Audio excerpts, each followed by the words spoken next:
Social media തുറക്കാൻ വയ്യ. അത് കഴിക്കരുത്, ഇത് കഴിക്കരുത്, ജ്യൂസ് കുടിക്കരുത്. അതായത് ഒരു ഫുഡ് ഫോബിയ ക്രിയേറ്റ് ചെയ്തിരിക്കുകയാണ്. അതായത് ഡോക്ടർമാരായിക്കോട്ടെ, ഡയറ്റീഷ്യൻസ് ആയിക്കോട്ടെ, പഠിച്ചവരും പഠിക്കാത്തവരും എല്ലാവരും. അതായത് മെയിൻ വില്ലൻ നമ്മളൊരു മെയിൻ ടെററിസ്റ്റ് എന്ന് പറഞ്ഞാൽ നമ്മൾ പഞ്ചസാരയാണ്. അത് അത്രയും നമ്മളെ പേടിപ്പിച്ച് വെച്ചേക്കാണ്. നമ്മൾ മനസ്സിലാക്കേണ്ടത് സിമ്പിളാണ്. അതായത് നമ്മൾ ചെറുപ്പത്തിൽ 1-ാം ക്ലാസ്സിലും 2-ാം ക്ലാസ്സിലൊക്കെ നമ്മളെ പഠിപ്പിച്ചിട്ടില്ലേ, അമിതമായാൽ അമൃതും വിഷം. അത്രയേ ഉള്ളൂ. നമ്മളൊന്നും അമിതമാവരുത്. നിങ്ങളൊരു കൺട്രോൾഡ് ആയിട്ട് നിങ്ങൾക്ക് എല്ലാം കഴിക്കാം. ഷുഗർ ആയിക്കോട്ടെ, അതിന് ഫ്രൂട്ട്സും ജ്യൂസും ഒക്കെ ആയിക്കോട്ടെ, ഇതൊരു കൺട്രോൾഡ് വേർഷനിൽ നിങ്ങൾക്ക് എപ്പോഴും കഴിക്കാം. അതായത് നിങ്ങൾ എപ്പോഴും സാറ്റിസ്ഫൈ ചെയ്യേണ്ടത് നിങ്ങളെ ക്രേവിങ്ങിനെയാണ്, ഒരിക്കലും നിങ്ങളെ സ്റ്റൊമക്കിനെയല്ല.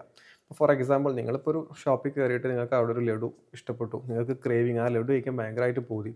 നിങ്ങൾ ആ ഷോപ്പിൽ നിന്നുകൊണ്ട് ആ ലഡു വാങ്ങിക്കുക, കഴിക്കുക. അല്ലാതെ 1 കിലോ ലഡുവും വാങ്ങി വീട്ടിൽ പോയിട്ട് അത് എടുത്ത് പിന്നെയും പിന്നെയും കഴിച്ചുകൊണ്ടിരിക്കരുത്. ഓക്കെ, ഫോർ അതേപോലെ തന്നെ നിങ്ങൾക്ക് ഒരു ബിരിയാണി കഴിക്കാൻ പൂതിയായി, പോവുക, ഒരു ഹാഫ് ബിരിയാണി നമ്മൾ കഴിക്കുക, പോരുക. ഇതാണ് നമ്മൾ സാറ്റിസ്ഫൈങ് ദ ക്രേവിംഗ് എന്ന് പറയുന്നത്. അല്ലാതെ വയറ് നിറച്ച് ബിരിയാണിയോ മന്തിയോ ഒന്നും കഴിക്കാൻ വേണ്ടി നിൽക്കരുത്. ഇത്രയേ ഉള്ളൂ, വളരെ സിമ്പിളാണ്.